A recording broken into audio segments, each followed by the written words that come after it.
Oke, kembali lagi di Apa Kabar Indonesia Pagi. Lanjut ke Bang Mardhani. Diam-diam dapat lungsuran suara nih dari Prabowo. Alhamdulillah. Apa juga menjadi strategi nantinya untuk masuk ke dalam putaran kedua? Yang pertama keren, tanda politik sudah menghangat, aki pagi biasa 1-2 orang sekarang full. Dia kayak penonton nih. Berapa kali hadir sendiri. Nah yang kedua, ini sebelah saya dukun politik nih. Yang memprediksi. Kalau dukun lembaga besutan seorang Profesor Burhanuddin. Enggak, makanya dukun politik tuh kalau dukun kan pakai mantra-mantra, kalau ini pakai data dan sangat valid karena selamat Mas Burhan, Profesor keren gitu lah. Siap. Ini bukan karena masuk putaran kedua kan kayak gini kan? Bukan karena prediksinya bagus kan? Nah yang kedua logikanya masuk ya, kayak kenapa tadi kok Gibran jadi Jokowi, karena Pak Jokowinya memang full endorse gitu loh ke Pak Prabowo. Yang kedua kenapa kita dapat dari makin banyak yang sadar ternyata Pak Prabowo temannya Pak Jokowi, sementara yang anti Pak Jokowi ya ke Anies gitu loh, tidak ke Pak Prabowo. Untuk berikutnya kalau buat kami yang data-data ini kita syukuri, tapi yang paling penting itu data di lapangan, strategi di lapangan. Bagaimana di TPS, bagaimana di RW, makanya kita ada Korcam, Koordinator Kecamatan, Koordinator Kelurahan, Koordinator RW, itu dulu yang dirapihkan. Dan khususnya di 14 provinsi kunci biar masuk putaran 2. Targetnya sederhana, masuk putaran 2 aja. 14 provinsi ya? Ya, yang 10 juta ke atas kita udah punya data. Dan ini rata-rata perkotaan, kosnya murah.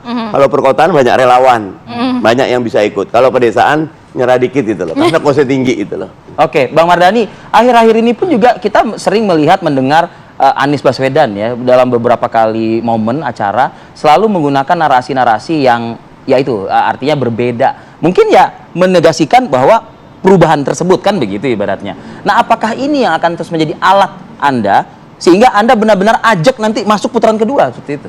Sebetulnya perubahan merupakan sebuah keniscayaan. Kalau Pak Jokowi nggak mau berubah, monggo. Tapi kan dunia berubah. Anak muda berubah, tantangan berubah, climate change berubah, gaya kerja berubah, artificial intelligence berubah, tantangan ekologi berubah. Jadi memang harus perubahan. 2024 buat perubahan. Nah, karena itulah kita detailkan perubahan seperti apa. Tentu kita tidak ingin perubahan yang merusak. Yang sudah bagus kita lanjutkan. Tapi catatan bagaimana pendidikan kita sudah 25 tahun. 20% alokasi APBN APBD buat pendidikan, kita kayak jalan di tempat. Karena nyun sewu bikin pendidikan dipetiknya 20 tahun yang akan datang.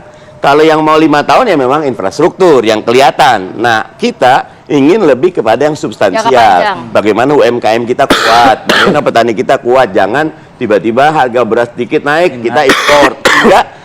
Perubahan itu bukan gimmick, tapi kita ingin Indonesia gini. Kita sudah terjebak di middle income trap countries hampir 38 tahun. Untuk bisa keluar, bahasanya itu kita kayak pesawat luar angkasa. Harus keluar atmosfer, nggak bisa tekanan biasa. Dia harus boom gitu. Nah, untuk itu energi perubahan yang ditawarkan sama Mas Anies gitu. Ini seharusnya Mas Pipa, tapi sebelum ke Mas Pipa saya ke Bang Ciko dulu deh. Bang Ciko tertarik nggak untuk menggunakan model-model kampanye yang kayak gini nih begitulah ibaratnya? Sebenarnya apa yang kita udah terapkan biar masuk putaran kedua, Mas. Dalam pada visi misi kita adalah tetap kalau kita pelajari betul ya visi misinya Pak Ganjar dan Pak Mahfud adalah keberlanjutan dengan percepatan gitu. Keberlanjutan dengan percepatan. Jadi ada sama dengan perubahan itu abu-abu lah gitu loh Korea.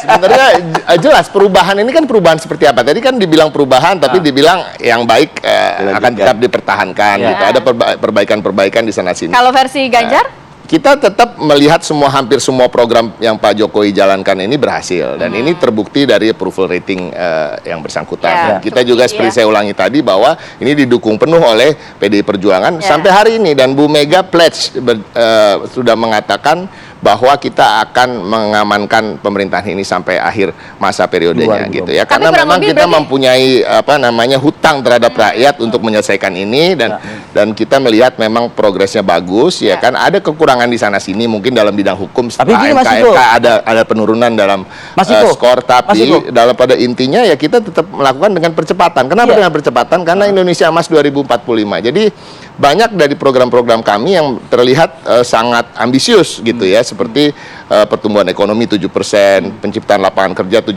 juta per tahun. Nah, setelah kami hitung itu bukan masalah ambisi atau optimis, tapi itu masalah keharusan. Karena memang untuk mengejar itu kita punya bonus demografi Jadi yang apa yang harus menjadi aset. pembeda antara Prabowo yang keberlanjutan dan juga Ganjar keberlanjutan dengan percepatan? Yang pasti kita lebih cepat. Kita lihat sosoknya aja. Kita lihat sosoknya. Pak Prabowo ini gimana keberlanjutan? Dia 2 kali melawan Pak Jokowi dengan visi misi yang jelas berbeda. Gitu. Tapi berarti- Kita bingung jadi apa yang sama? Yang sama cuma endorsement. Nggak bisa. Masyarakat harus bisa menilai. Yang satu gemuk, yang satu kurus, yang satu tinggi, yang satu nggak terlalu tinggi, yang satu cepat, yang satu lambat, yang satu belusukan. Ini sensitif nih. Pak satu belusukan. Pak Ganjar bukan cuma belusukan, nginep rumah warga. Oh iya. Itu keren. Tapi Pak programnya Prabowo nggak sama, bisa. Jokowi kurang lebih Iya, sama Oke, ini berarti ya? sensitif ya. Lanjut. Ngomong gemuk. Lah, Terus sensitif. Gibran nginep di rumah warga. Dia nggak Saya bisa, dia gemuk anak ini. orang kaya. Iya. Mas Bima, di segmen berikutnya dong kita biar durasinya aman ya. Tahan dulu mas. Kita kembali lagi ya, sesaat lagi.